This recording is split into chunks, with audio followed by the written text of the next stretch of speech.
Gerda rode through the thick woods, and the carriage sparkled and shone like diamonds. All of a sudden, a band of robbers jumped out from behind the bushes. "Halt, if you value your life," cried the robbers, flashing their swords menacingly. They pushed away the coachman and everybody else and caught hold of the horse by its reins. The leaders of the robbers was a tall female robber who looked fearsome and bold. Her daughter, a girl about Gerda's age, was sitting on her shoulders, watching everything with shining eyes. "Ouch!" she cried, and dropped the knife that she'd raised. Her daughter had bitten her in the ears. "You will not harm the little girl," said the daughter. "She will stay in our castle and play with me." After they'd looted everything, the female robber and the robber maiden got into their carriage. They made Gerda get inside as well. They rode for a long time through the thick woods.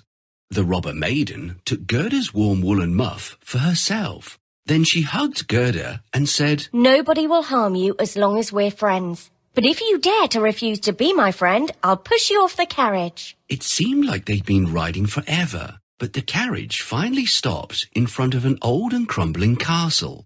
It was riddled with many pigeonholes and looked so ramshackle that Gerda was afraid that it would fall down. The robber maiden led Gerda straight to her room, which had carpets and straw beds in the corner. "You shall spend the night with me and my little friends," said the robber maiden, pointing to the pigeons. Gerda noticed that there were about 100 pigeons, and all of them were fast asleep. In a corner stood a reindeer. He had a copper ring around his neck. "Meet my pet," said the robber maiden, pointing to the reindeer. After they'd had a meal and settled down to sleep, the robber maiden said, "Now tell me, what brought you here to the dark woods all alone?" Gerda narrated everything that had happened. She told her about Kay and how much she missed him. The robber maiden listened, but soon she grew drowsy and slept. She kept her hand over Gerda while she slept. The robber maiden was snoring loudly, but Gerda was wide awake. Suddenly, the pigeons called out to her. "Oh, we've seen the boy. We've seen him travel in a sledge pulled by a white carriage," they said. "It belongs to the Snow Queen." "Do you know where they are headed?" Gerda asked, hopefully. "The Snow Queen has gone to Lapland, where there is ice and snow everywhere. Ask the reindeer. He knows the place well," said the pigeons. "Of course I know the place," said the reindeer. "It's a glorious place, and it is beautiful. The Snow Queen has her summer tent there, but she doesn't live there. She lives in the icy cold North Pole." "Oh, poor Kay. He'll be taken there unless we rescue him soon," said Gerda, and slept with a heavy heart. In the morning, she told the robber maiden about what the pigeons and the reindeer had told her. "If you want to see your friend so badly, I'll help you," the robber maiden said gruffly. "We'll have to be quick, because if my mother wakes up, you'll never be able to escape." "Oh, thank you so much," said Gerda. The robber maiden looked straight at the reindeer and asked, "If I set you free, will you take this little girl safely to Lapland?" The reindeer nodded and jumped in delight. She didn't waste any time. She threw the door open and lifted Gerda onto the reindeer's back. "Here, have these woolen gloves, for you'll need them," she said, stuffing a pair of gloves into Gerda's hands. "I want the woolen muff for myself, but these will do for you." She then untied the rope, and the reindeer bounded out of the room quickly. The reindeer leapt through bushes and crossed the moors fast as he could. Before long, they were in Lapland. The reindeer ran on and on until he was exhausted and finally stopped before a little house. In that house, there lived an old Lapland woman. When she saw how cold and tired they looked, she immediately invited them inside. "Why is a little girl riding all by herself on a reindeer?" she asked. Gerda was too weak to answer, so the reindeer told her everything. "Oh, you poor thing," the Lapland woman said with pity. "Didn't you know that the Snow Queen has left for Finland? That's where her country house is, and you have a long way to go. At least another 100 miles. Gerda looked very crestfallen, and the Lapland woman said kindly, "Don't fret, little one. My good friend lives in Finland. I'll give you a letter explaining everything, and she will be glad to help you. But first, warm yourself and have something to eat. Gerda warmed herself by the fire and ate well. The Lapland woman wrote something on a dried fish and gave it to her. Then the woman lifted Gerda back onto the reindeer's back and tied her on safely, and the reindeer took off at once. Before long, they were trotting through Finland, and soon they found the friend's house. The house had no door, but a large chimney, so they knocked at the chimney.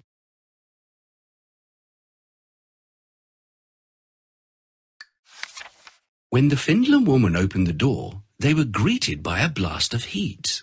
It was very warm inside, and Gerda soon had beads of sweat on her forehead. The Finland woman was dressed in light clothes, and she made Gerda remove all her layers as well.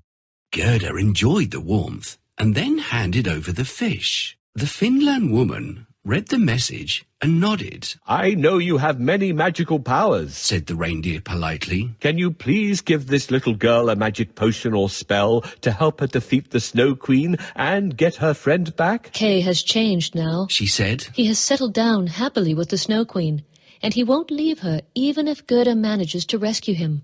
The reason is that he has splinters from an evil mirror in his heart and eye. Gerda has all the powers she needs to defeat the Snow Queen and rescue Kay. If she can't do something by herself, there's very little we can do to help her. The Finland woman told them that they had to hurry. She lifted Gerda back onto the reindeer and tied her up. She was in such a hurry, and Gerda was wearing neither her boots nor her gloves. But the reindeer didn't want to stop.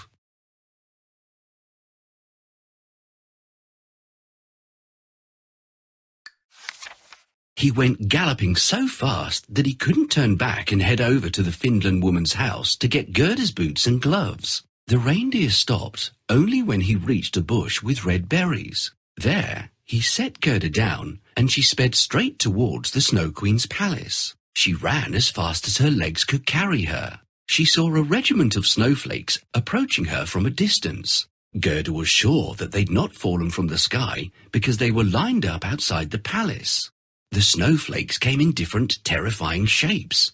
Some looked like bears, while some looked like knotted snakes, and still others looked like large porcupines.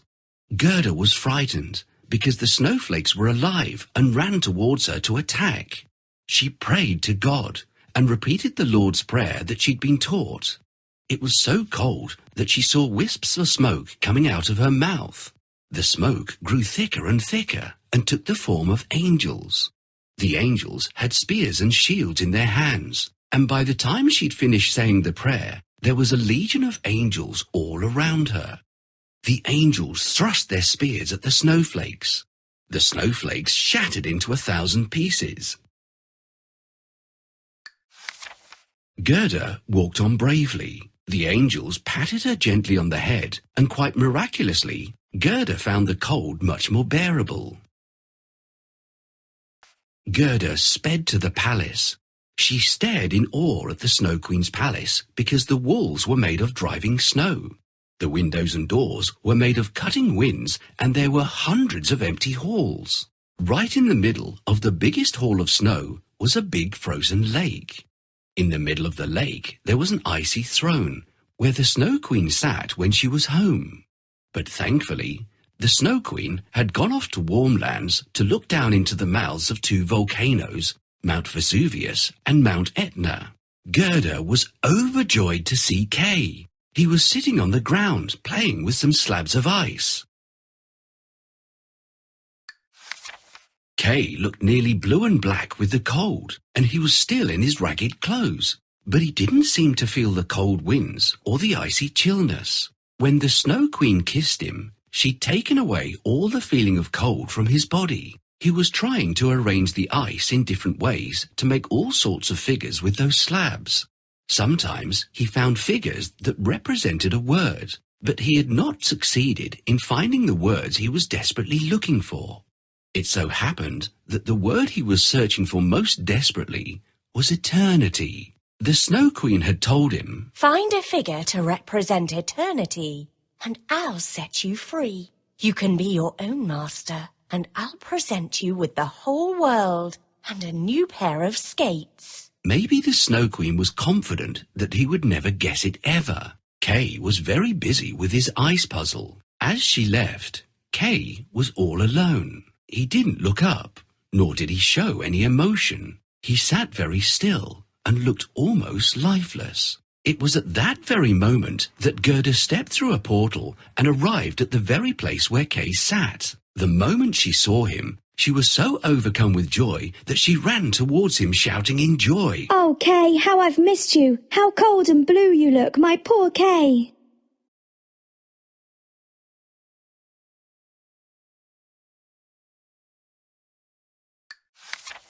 She embraced him and cried in joy. I found you at last and all my efforts didn't go in vain. Kay sat quite still, numb and cold with all the time he'd spent in the icy palace. He didn't even recognize Gerda. Overcome by emotion and joy, Gerda wept over his shoulders, and as she cried her heart out, the hot tears rolled out of her cheeks and plopped onto his chest. Her pure tears melted away the splinter that had been struck in his heart for such a long time.